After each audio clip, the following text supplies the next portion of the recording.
گوێگران و بیسەرانی ڕادیۆ دەنگی گەل لە هەر شوێنێک گوێبیستی من سڵاوتان لێبێ. من محەممەد بابانم، ئامادەکار و پێشکەشکاری بەنامەی پرسێم جارشمان تایبەتە بە بەکارهێنانی چەکی کیمیایی و بێ هەڵوێستی کۆمەڵگەی نێودەوڵەتی لە ئاست ئەو تاوانە گەورەیە. بۆ قسەکردن لەسەر ئەم پرسەش میوانداری ڕۆژنامەوان کە سەربڵدانمان کردوە. هەواڵکە سەر بەخێر بێت. زۆر سپاس بۆ بەڕێزتان. سەرەتا گەر بپرسم بۆچی دەوڵەتی دایکەری تورک چەکی کیمیایی دژ بە گەریلا پاشان بەرامبەر بەژینگەی کوردستان بەکاردێن.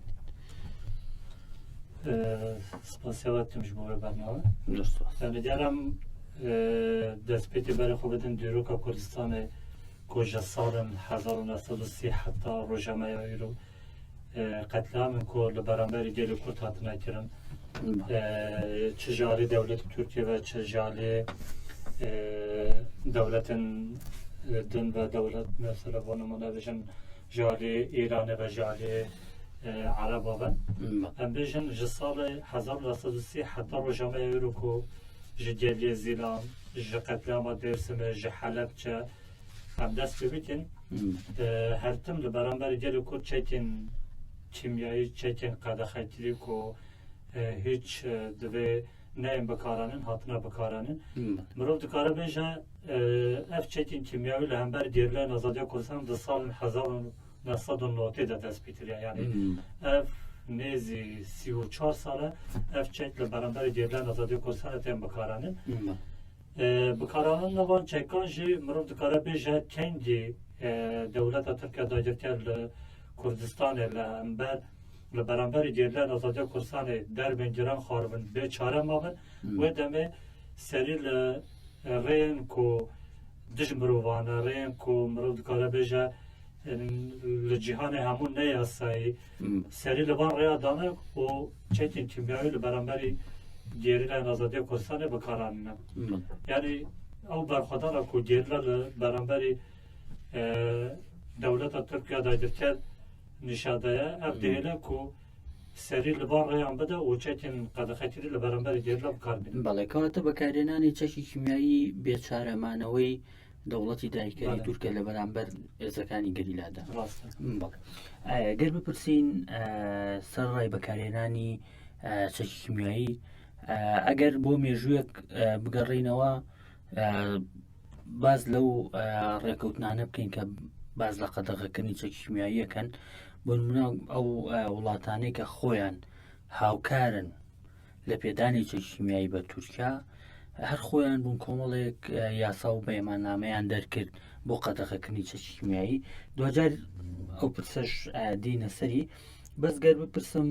سەرڕای بەکارهێنانی چەکی کیمیایی لەلایەن دەوڵەتی دایکەری تورک بە بەردەوامی بە تایبەت لە ماوەی 4 ساڵی ڕابردوودا ئەمە دەزانین ڕێژەی بەکارهێنانەکان زۆر زیادی کردووە. بەڵام تا ئەم دەقێشی لەسەر بێ دەوڵەتی دایکەری تورک نەیتوانی و یەک هەنگاو بێتە پێش. پێ دوایە گەریلا چۆن توانوێتی ئەم دۆخە بە ئافرێنی و ئەو ئاستەنگیانەی چۆن خستۆتە بەردەم دەوڵەتی دایکەری تورک سەرڕای ئەو هەموو چەکە گەورەیە ئەو هەموو هێزانەی پاڵپشتیەکەن پاشان بەکارهێنانی چەکی کیمیایی نەیتوانیوە یەک هەنگاو بێتە پێش. ئەمە بۆچی ئەگەڕێنیتەوە؟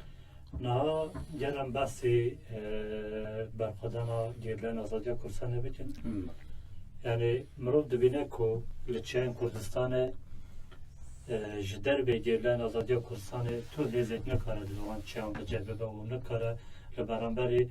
vê hêza ku ji fikr û felsefeyê rêberapo ku heta rojnameya îro hatine bi wê berxwedanê dikarin li hember hemû hêzên ku li dij mirovayetê hêzên ku girêdayî xwe hêzên NATO pênase dikin mirov dikare bêje evana nikarin li beramberî gêrileyên Azadiya Kurdistanê wan pêşkeftinên ku wan çiyayên Kurdistanê derbas bikin yan jî li wan cihan bicih bibin û li beramberî gêrila şer bikin. Ev dihêle ku gêrileyên Azadiya Kurdistanê bi berxwedanekî mezin, bi rihekî mezin, bi min got bi fikr û felsefeyê rêbera ku gihiştine wê astî ku êdî hiç hêzek nikare ne bi teknîka xwe ne bi hemû hêzên xwe yên دژ مرۆڤانە لە دژی گێران ئازادی کوردستانê bi ser bikevin. بەڵێ ئێمە دەزانین بە تایبەت ئەم 4 ساڵەی ڕابردوو دەوڵەتی داهێکەری تورک بە بەردەوامی چەکی کیمیایی بەکارهێناوە و بەڵگەکانی زۆرن، یعنی کۆمەڵێک بەڵگەی زۆر خراونەتە ڕوو، بەڵام سەر ڕای ئەو بەڵگانش کە بە چەند هەنگاوێک و بە دیمەن بە بەڵگەی مەلموس و بە تایبەت ئەو لیژنانەی کە لیژنەی نێودەوڵەتی بوون هاتنە سنوورەکە لێکۆڵی نوێیان کرد دەرکەوت کە چەکی کیمیایی بەکار هاتووە بەڵگەکانش لەلایەن گەریلاوە بەردەوام دەخرێتە ڕوو. بەڵام دەبینی کۆمەڵگەی نێودەوڵەتی لە ئاست ئەم تاوانە گەورەیە بێدەنگن. هۆکاری ئێمە چییە؟ بۆچی وڵاتان سەبارەت بەم پرسە سەبارەت بەم تاوانە گەورەیە نایەنە دەنگ؟ ئێمە دەزانین لە دوای یاخود لە سەروبەندی شەڕی جیهانی یەکەم ساڵی 1950 و کاتی کە بۆ یەکەم جار ئەڵمانیەکان دژی سوپا یاخود هێزە سەربازەکانی ئیتالیا یان فەڕەنسا چەکی کیمیایی بەکاردێنن، لەو بڕوارە بەدواوە لە جنێف عەهدێک دەبەسرێت ئیتر بۆ لەم و دوای لە جەنگەکانە بە هیچ جۆرێک چەکی کیمیایی و قەدەغەکراو بەکارنێن. ینی ئەم عەهدە خۆیان بەستویانە، بەڵام بۆچی تا ئێستاشی لەسەر بێەوە سەدەیەک تێپەڕێ بەسەر ئەو بەیاننامەیە تا ئەم دەقێش بە بەردەوامی چەکی کیمیایی لەلایەن دەوڵەتی داهێکەری تورکەوە بەکاردێنرێت؟ بەڵام بێدەنگ کۆمەڵگەی نێودەوڵەتی بۆ بێدەنگ. من بەسی ساڵی 1930 حتا ڕۆژەمای ئیرۆ کرد، ئەم بێژن یەک جوانژی قەتلامە حەلەبچە بوو، کیمیابارانی حەلەبچە گەر هەلوەستێک لە بەرامبەری بێ کیمیابارانە حەلەبچە کو لەسەر گەلی کورد هاتی مەشاندن ئەگەر دوێ ڕۆژێدا لێکۆلینێکی باش یان جەزایەکی باش ji بۆ van دەوڵەتە هاتبە دەن دەبە ku ڕۆژەمای ئیرۆ ئەف چێک لە بەرامبەری گەلی کورد نهاتبان کارانن. باوەرم تێ بیرانە لە ڕۆژەوای کوردستانیژی ئەف چێک هاتن بەکارانن و دەنگێکی مەزنژی لە ڕای گشتیدا بەدەڵێ دەوڵەتێن نەتەوەین یەکبووی حتا ڕۆژەمای ئیرۆژی نە ji bo Rojavayê Kurdistanê ne ji bo her çarparça Kurdistanê cihên ku çekên kîmyayî hatine bikaran heta niha di vê mijarê de hiç lêkolînek nedana dest pêkirin yan bi ciddî li ser vê mijarê nesetîne ku çima ev çek li beramberê gelê Kurd tên bikaranin. Lê em dizanin ku ev çekane jî hemû ji aliyê wan dewletan ve tê dayîn. Ji aliyê dewletên NATO ve ji bo Tirkiye tên dayîn. Tirkiye jî bi hevesê xwe xwekî endamekî NATO dibîne dibêje ku ez dikarim van çekê qedexekirî van çekê kîmyawî demo ez bêçare bûm, ez dikarim li beramberî gelê Kurd bikar bînim. Ev jî tûyê watayê ku gelê Kurd li cîhanê bi ciştî hemû mirov dikare bêje bê xwedî heştinek heye, yani çawa hemû çekên ku qedexekirî ne li ser gelê Kurd tên hemû li ser gelê Kurd tên تاقیکردن و بەکارهێنان و بەکارهێنان. Yani ji bo wê jî evana ger ne di berjewendî wan dabin wê li dijî van kiryarên dewletê Tirkiye dawetî derkevin lê ji ber ku li gorî berjewendî wan ji bo wê jî dengê xwe nedaxînin û li ser vê ne mehkeme ji ve dikin ne lêkolînek jî dikin. Yani me gelek cara dît mesela çekên ku hatine bikaranîn hem li çayên Kurdistanê hem kesî sivîl pê birîndar bûne û kesane hatine ji bo nexweşxanê jî înane ku raporê wan derketine çekên kîmyayî bikara hatine û gelek dîmen jî li çayên Kurdistanê derketin ku gêrlan azadiya Kurdistanê debe ku bi van çekan birîndar dibin bi van çeka li ser hoşê xwe diçin karîgerê wan hemû yani bi belge hemû xistibûn rojevê û hemû li ragihandinê hatibûn belevkirin lê mixabin heta niha li ser vê babetê ne netewên yekboyî ne jî em bêjin mehkemeyê cîhanî hiç li ser vê babetê lêkolînek nedaye dest pêkirin. Her serûbendî bekarînayê çekî kîmyayî lelایەن rejîmê Behsî Rûxaw dirû bi Helebceş, yani bo nimûne ta em deqêşî li ser bê yani dadgayekî nêwdewletî yani bە دیکۆرمێن شتێکی وان نییە کە بوون بە جینۆساید بناسێنرێ. باسی ئەوە کراوە بوون مونە سێەم بوون نەو هەڵەبجە کە زەرمەندترین يعني شوێن بەرامبەر تشتي چەکەکە. كوريج بەڵێ. تشتي كنت بس كلام ترى هجمارا كسي قرباني أخيراً. تداين ترى مثلا دبيجن 5000 کس بنا قربانی 4000 کس بریندار بنا یعنی حتی نها جوی دم حتی نه تن رجال کسی قربانی تنها داین یعنی نه لیکونی ترن کایف چه چاهاتی بکارانین چماتین بکارانین چمات سر جلی سبیلتی بکارانین حتی نها دوی مجاره دا یعنی لیکونی تنها اونگو تن رجبو قربانی یعنی دبیجن او قاس قربانی هر او قاس بریندار هر یا وجد تشتی اونی نکم رو بجه يعني هيبيه كي بدا مرو بيجا ولا دباكو لكل ناس بدس بيترن و لسر مجاري بسيتنا بله اما دزانين كأما لسر استين دولتي بداخوا سیستمی سرمایه‌داری وڵاتانی کە لەو چوارچێوەی سیستەمێدان بە تایبەت وڵاتانی ناتۆ کە پێیوەستە بە پرسی جەنگی و بەکارهێنانی چەکەکان لە کاتی شەڕ و ئەمانەیە ئەمان ڕاستە بەرژەوەندی هاوبەشیان هەیە بەڵام کێشەکە لەوایە بۆ نمونە لەسەر ئاستی ناوخۆی ینی ئەوەی کە لە ئێسادا لە بە تایبەت باز لە باشووری کوردستان بکەین دەبینین ئەو مەرگە ساتانەی کە بەهۆی چێک بەکارهێنانی چێکی کیمیایی لەلایەن دوژمنانەوە بەکارهێنراوە ینی لەناو خودی خۆمانە بوو ینی شتێکە و ئێستاش بە هەزاران هەیە لە ناومانە ڕۆژەکەی بە چاوی خۆی بینیوە و بەشێکی زۆر لەو بەرپرسانەی کە لە ئێستادا لە ناو حکوومەتدان کەم تا زۆر بەرکەوتیان بە بابەتەکە هەبووە بەڵام لە کاتێکدا وڵاتانی نێودەوڵەتی لە ئاست ئەم تاوانە بێدەنگی بەدەبانی لەسەر ئاستی ناوخۆییش هێز و لایەنە سیاسەکانی دیکەش جیاواز لە پەدەکە پەدەکە بابەتێکی دیکەیە دوجاری نەسەری بەڵام لایەنە سیاسەکانی جیاواز لە پەدەکە من دەزانین ئەوانیش تا ئەم دەقەیە بێدەنگن لە ئاست ئەو تاوانە لە لێدوانی دوو ڕۆژی ڕابردووی هەواڵ مراد قەریلان ئاماژەی بۆ کریانی لە ماوەی 3-4 ساڵی ڕابردووە بە بەردەوام چەکی کیمیایی بەکارهات و ئێستاش کە باز لە ئۆپراسیۆنی نوێ ئەکرێت هەر لە هەمان لێدوانە هەواڵ مراد قەریلان دەڵێت ئەڵێ شەڕەکە 24 ساعاتیە ینی ئەوەی کە ئێستا لەو دەڤەرە ئەکوزارێ بە مێژووی کوردستان ڕوبەڕووی بەرخۆدان و یاخود شەڕی بەو جۆرە نەبووتەوە بەڵام ئەمە لەسەر ئەرزی واقع ئەمە بابەتەکەیە و نزیکیشە لە خۆمان و ینی دوجار میدیاش تاوانبارن یاخود کەمتر خەمن سەبارەت بە خستنە ڕووی ئەو حقیقەتە بەڵام لایەنە سیاسەکان کە حیزبن لایەنی سیاسین کە ئەمانە دوجار هەم لە عێراق گویان لێگیرێەوە کۆمەڵێک لۆبیەکەن بە پارە لە وڵاتانی ئەوروپا گویان لێگیرێ دەبین ئەم هێز و لایەنە سیاسیانەش بێدەنگی هێز و لایەنە سیاسەکانی دەرەوەی پەدەکە بۆچی گەڕێنیتەوە نها یەک ji pirzgirêkên herî seneke û mezin li Kurdistanê bigiştiyan bêjin nebûna yekrêzî nebûna yekbûna partiyên siyasî yên Kurdistanê ne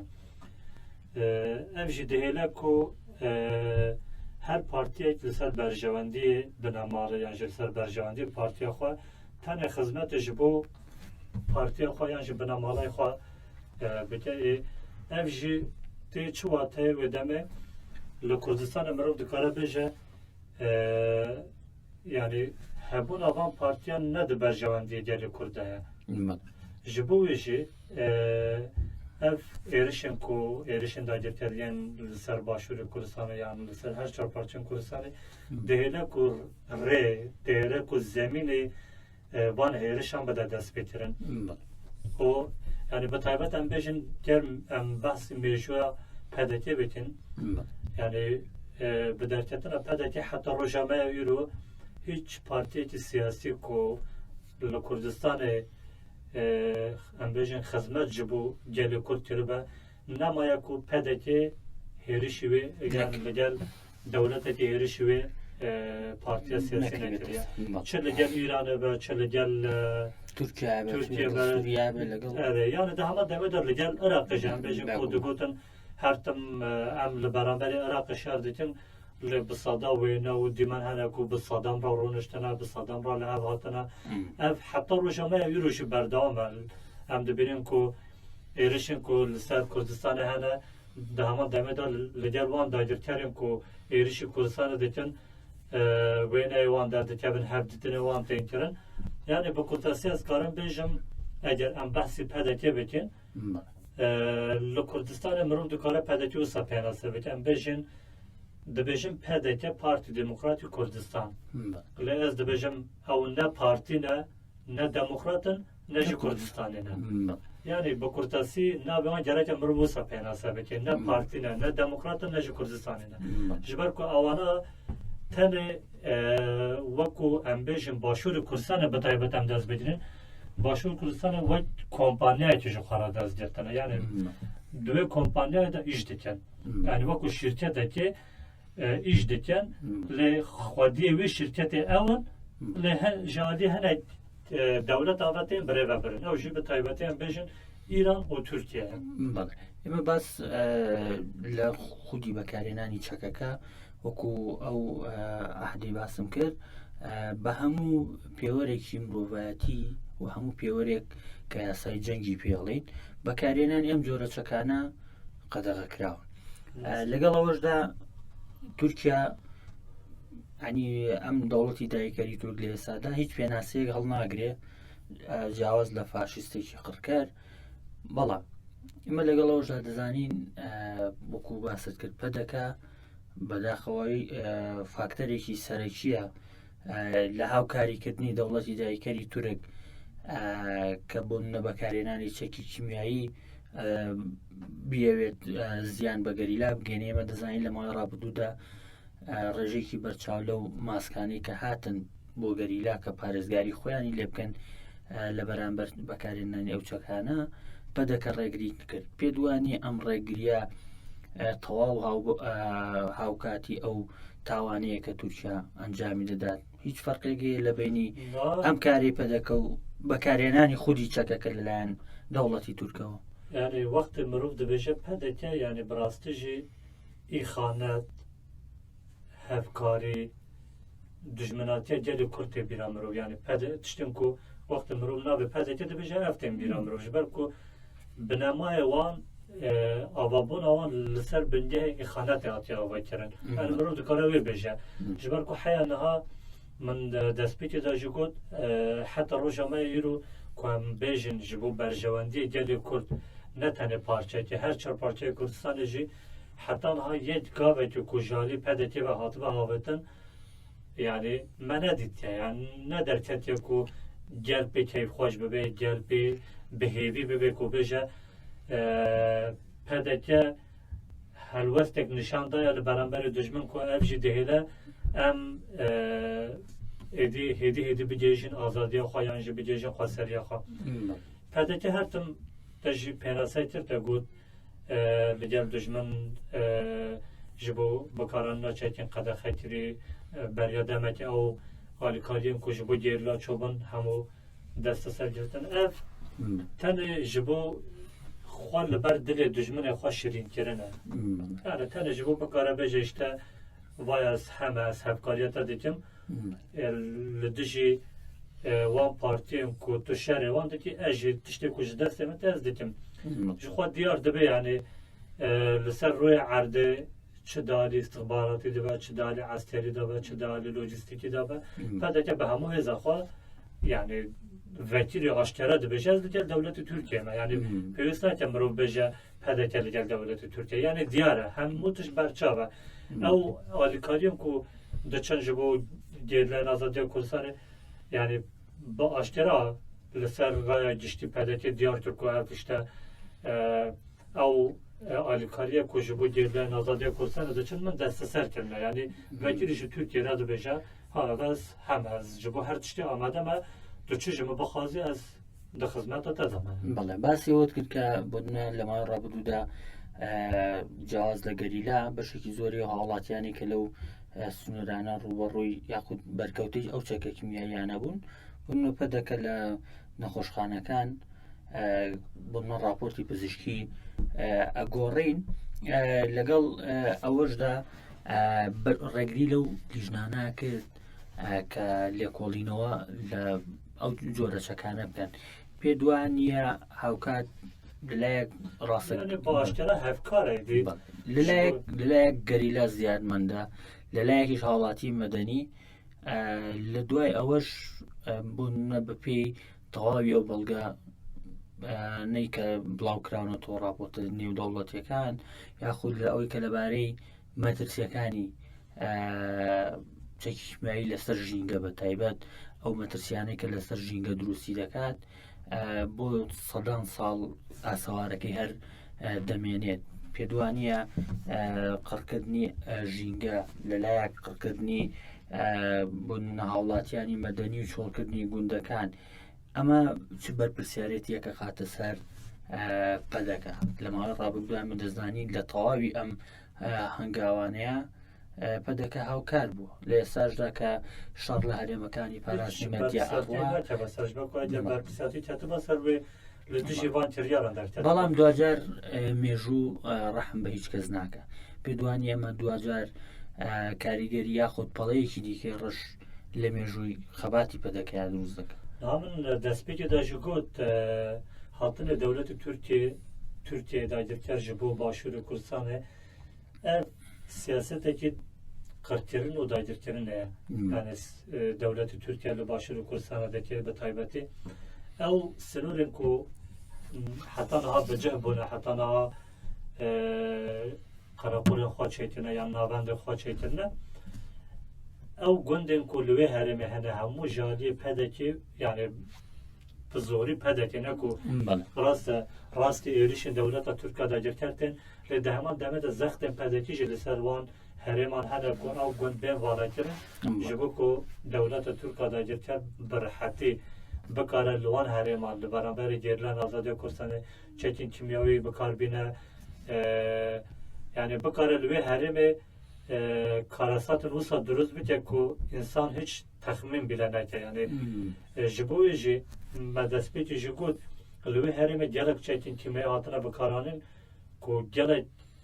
hemwelatiyên başûrê Kurdistanê ku li wê herêmê li wan gunda jiyan dikin rastî van êrişan hatine û rewaneyê nexweşxane jî kirine ku raporê wan derketine min got rapor derketine ku bi çekên kimyawî li ser boşê xwe çûne lê ji ber ku pedeke hevkarê dewleta Tirkiye dagirkar ji bo wê nahêle ku ev rapor derbasî raya giştî bibin beriya demekê ji bo lêkolînê ez bawarim CPT jî çû bi wê derê xwestibû ku lêkolînekê bike lê pedeke rê nedaye دۆڕخراوی ئەڵمانی هاتن دۆڕێخراون ئەڵمانی jî hatin mertanê zindî jî hatin ji Ewropa jî gelek kes hatin grûpên internasyonalîst hatin evane hemû hatin dixwastin ku derbasî wê herêmî bibin lê ne ji aliyê dewleta Tirkiye dagirkar ve ji aliyê pedekê ve dihatin astenkirin ku ne dihêlan ev derbasî wê herêmê bibin ji bo lêkolînekê li ser wan çekên kimyawî bikin di heman devê de te gotiya ji bo jînge jî jînge jî beşek yani beşê herî seretiyê jiyana mirov e ger jînge nebe jiyan jî tune ji ber ku jînge dihêle ku em jiyan bikin jînge dihêle ku em bikarin jiyanekî xweş derbas bikin ji bo wê jî ev metirsiyekê herî mezin e ku li ser jînge bi sade sala jî berdewam bike ev bandor li herêmê her bimîne yani wê ew jînge jî tê biçe û ev jî yani hevkariya pedekê dide diyarkirin ku bi derketina pedekê heta rojame evê ro ji xwe mêjoyê pedekê tê nivîsandin yani bi îxanet û hevkariyê tê nivîsandin ji derketina heya niha em bêjin ji mela Mistafa dest pêkirine heta niha kurê wan jî heta em bêjin neviyê wan jî wisa wê berdewam bike îxanet wê her bimîne û wê her bikeve pelên dîrokê بەڵێ ئێمە دەزانین کە دەوڵەتی دایکەری تورک ئەو ئەقڵێتی کە لە ئێستادا هەیە و سیستەمە فاشیستە کوردێکیان پێ مرۆڤە یان نەما بێ ئەوە لەژێر دەسەڵاتی خۆیاندا بێ بدوانێمە دوجار هیچ دوژمنێک نییە بۆ کۆیلە و بەردەستەکەی باش بێ ئەم ڕۆسەرەی گەل لە وڵات پارێزەکانە بەڵام ئەم هاوکارە بەڵام سبەینێ تۆش هاوشێوەی هەر کام لە هاوڵاتیەکی دیکە بۆ تورکیا یاخۆ بە دەوڵەتی دایکەری تورک تۆش هەر کوردی دوجار بێدوان ئێمە لە ناوبردن و تێکچوونی خودی پەدەکەشە لە دوجار سەری خۆشیان دێت نها جخوا یعنی ام دیار بکەبن دیرۆکە کوردستان ئەم بێژن سەرهەڵدانن ji salê 1930 dest pêkirina hetana ev serhildan hertim bi îxalata navxwayî têkçûne heta rojameya îro ev jî dewletên daîdirker mebestê wan ji bo Kurdistanê çi ye yan helwestê wan ji bo Kurdistanê çi ye bi partiyekî siyasî yan jî bi şexsekî dikare wê serhildana têk bibe niha rolê ku pedeke dinêze ev e yani dixwazin bi pedekê başûrê Kurdistanê têk bibe ji bo ku bikarin bi rehetî başûrê Kurdistanê dagir bikin pedeke negihişte wê aslê ku bêje eger sibê Kurdistan hat dagirkirin ji aliyê dewleta Tirkiye dagirker be wê demê karê me li vir wê çi bibe ez ê çawa kar bikim li vê derê dibe ku ne nav dibe ku hiç ewekî wan nemîne ku li ser rûyê erdê eger navê pedekê bîle bê gotin ew keser ya bê koştin ya jî bê girtin yani ji bo wê jî pedeke duê ferqê danîne ku ji aliyê dewleta Tirkiye dagirker be wek partiyekî lêîstok yani wek partiyekî lêîstok ji bo têkbirina Kurdistanê ji bo têkbirina partiyên siyasî Kurdistanê ئێمە دەزانین کە میدیا هەمیشە ڕۆڵێکی گەورەی بینیوە لە خستنە ڕووی ئەو هەر تاوانێک یاخود هەر ڕووداوێکە لە دەوروبەرمان ڕوئەدات بەڵام بەداخەوە ئەم مەترسیانە هێندە گەورەن بەڵام لەگەڵەوەشدا بوون و لەسەر ئاستی میدیایی جیاواز لە ئەو میدیانی کە لەسەر هێڵێکی ئازاد کار دەکەن میدیاکانی دیکەی بە تایبەت باشووری کوردستان زۆر کات ئەکەونە هەڵەوە یاخود هاوشێوەی ڕۆژەفی دەوڵەتی دایکەری تورک نیشانی هاوڵاتیان دەدەن یاخودەوە تا بە گۆڕینی هەندێک ڕۆژە بابەتەکانیان لا دوون ئەکرێت مەبەستمە بزانم تا چەند گرنگە میدیا بە ئەرک و ڕۆڵی خۆی هەستێ بە تایبەت لە دۆخێکی وەهادا ئێمە زانین کە شەڕێکی تۆند بەڕێوە ئەچێت و بەرخودانی بەهێز لەلایەن گەریلاوە هەیە بەڵام لەگەڵەوەشدا پێویستە هاوڵاتیان دژمنەکەی خۆیان بناسن میدیا چۆن نتوانێت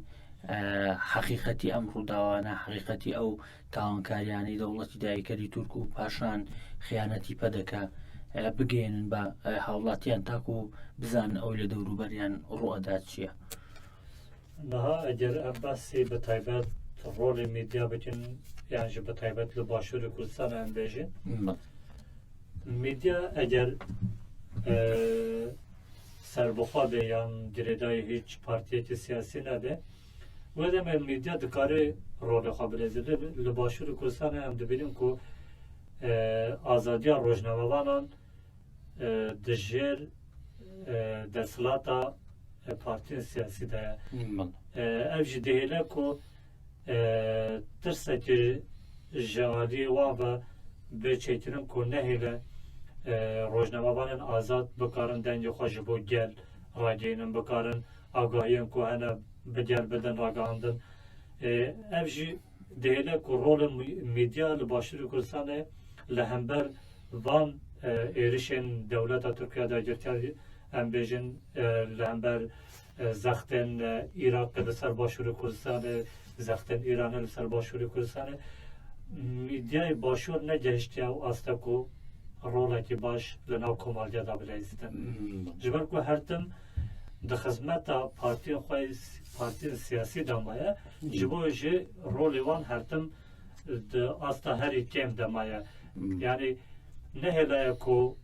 gel bigihêje wê astê ku dagirkeriya ku li başûrê Kurdistanê ji aliyê van her sê dewletan ve heye agahiyekî zelal jê bigirin ji bo jî mîdya hiç rolekî xwe berbiçav li başûrê Kurdistanê nîne بەڵێ کەواتە گەر دوپەیام بەڕێستان وەرگرم ئێمە وەکو هەم میدیا و هەم وەک ڕۆژنامەوانی ئازاد ئەرکی سەرشارمان چییە بۆ خستنە ڕووی ئەم حقیقەتانە بۆ خستنە ڕووی ئەو خیانەتانەی کە پەدەکە لەگەلی کوردی دەکات یعنی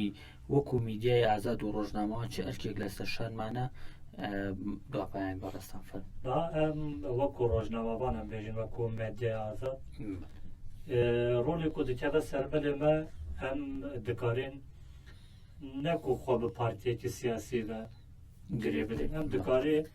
ji bo berjewendiyê gelê Kurd yani em dikarin çi bikin ji bo berjewendî gelê Kurd em çiqa dikarin bibin bersev ji bo berjewendî gelê Kurd em çiqa dikarin xizmet bikin yani tiştî ku ji me tê xwestin ev e em wek rojnamevan azad di xizmeta gelê xwe de bin ne ku di xizmeta partiyên siyasî de bin partiyên ku yani partiyên siyasî yên ku li gel dewletên dagirker hem şirîkin yani ji bo wê dibêjim em divê di xizmeta gelê xwe de bin ne di xizmeta partiyên siyasî yên di berjewendiyê dewletên dagirker de bin بێگومان قەڵەم هاوشێوەی چەک لە شانی هەر گەریلایەک یا خوا سەربازێک دەتوانێت ڕۆڵ ببینێ بۆ هیوای بتوانین ببینە گەیاندنی حەقیقەت و خستنە ڕووی ئەو ڕووداوانەی کە لە دەور و بەرمان ڕۆدەن ڕۆژنامەوان کە سەربەڵدان دووبارە سوپاس بۆ ئامادەبوون بەڵێ بە ڕێزان زۆر سوپاس بۆ هێشتا کوێ سەبی سەرمابوون تا پرسێکی دیکە ئاسوودە بن